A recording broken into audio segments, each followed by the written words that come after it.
Bonjour à tous, je suis Rodolphe Possiglia. Aujourd'hui, dans cette vidéo, je vais vous parler de modélisation. Modélisation vient du mot modèle et du latin modulus, qui signifie manière et mode. Pour vous expliquer la modélisation, je vais faire une digression en prenant l'exemple de deux personnes. On va prendre le meilleur pâtissier du monde qui doit faire le meilleur gâteau du monde. Et à côté de ça, on a un jeune pâtissier qui vient tout juste sortir de l'école de pâtisserie et qui n'a absolument aucune expérience dans le domaine de la pâtisserie.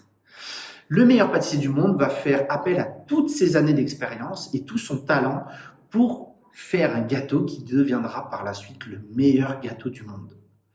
Et finalement, ce jeune pâtissier n'aura qu'à reprendre à l'identique la recette de ce grand pâtissier pour reproduire le plus beau gâteau du monde.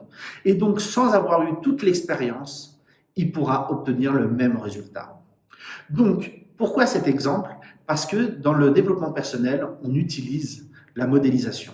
C'est-à-dire qu'une personne qui veut perdre du poids ou sculpter son corps peut par exemple prendre exactement pour modèle quelqu'un qui a pour habitude de entretenir son corps et modeler son quotidien alimentaire, sportif, tout son quotidien en fait, et pour obtenir le même résultat, sans forcément avoir fait beaucoup d'années de sport ou d'entraînement, juste en prenant exactement les mêmes bases, il peut atteindre le même résultat, ou en tout cas un résultat très rapproché. Donc l'objectif de la modélisation, c'est ça, c'est-à-dire s'inspirer de personnes qui ont eu besoin de travailler dur pendant des années pour obtenir un résultat, et finalement s'inspirer de ça pour obtenir un résultat équivalent en très peu de temps.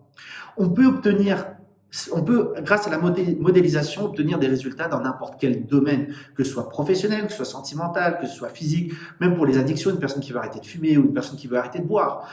C'est la même base.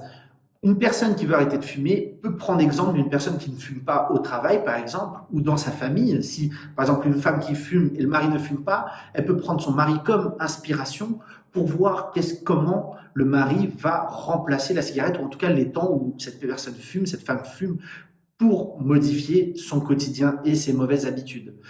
Il ne faut pas oublier que le cerveau humain fonctionne par une partie consciente et une partie inconsciente. La partie inconsciente calcule beaucoup plus de choses. Pour vous donner un exemple, est-ce que ça vous est déjà arrivé de conduire en voiture, d'aller d'un point A à un point B, et d'arriver au point B, vous allez avoir fait tout le trajet dans vos pensées, et arrivé sur place, vous vous souvenez même pas du trajet. Et là, vous vous demandez presque comment je suis arrivé ici, en plus en un seul morceau. Et ben, en fait, cette partie-là, c'est votre inconscient qui l'a prise en main.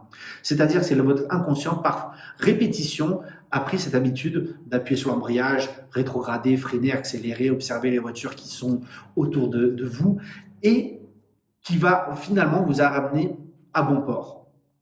Et ben, l'inconscient a réussi à faire ça parce que vous avez répété ce modèle, cette habitude, encore et encore et encore et encore et encore et encore. Un jeune conducteur qui vient juste d'avoir le permis n'a pas la capacité, parce qu'il est encore en train de conduire sur sa phase consciente. Donc, il n'a pas cette capacité à conduire de façon inconsciente. Et finalement, quand il va prendre l'habitude de répéter, et ben l'inconscient va prendre le geste. Donc, une personne qui fume, par exemple, a un réflexe conscient et à la fois un réflexe inconscient. Le réflexe conscient, c'est quand elle se rend compte qu'elle fume, par exemple, qu'elle est en train d'ouvrir son paquet et prendre la cigarette, mais la partie inconsciente, c'est pourquoi elle a eu envie de fumer à ce moment-là. Donc, si on modifie cette habitude, c'est une étape. Alors, bien sûr, c'est pas la seule étape pour réussir à arrêter de fumer, mais ça peut être en tout cas une base qui peut aider à se débarrasser finalement des mauvaises petites habitudes.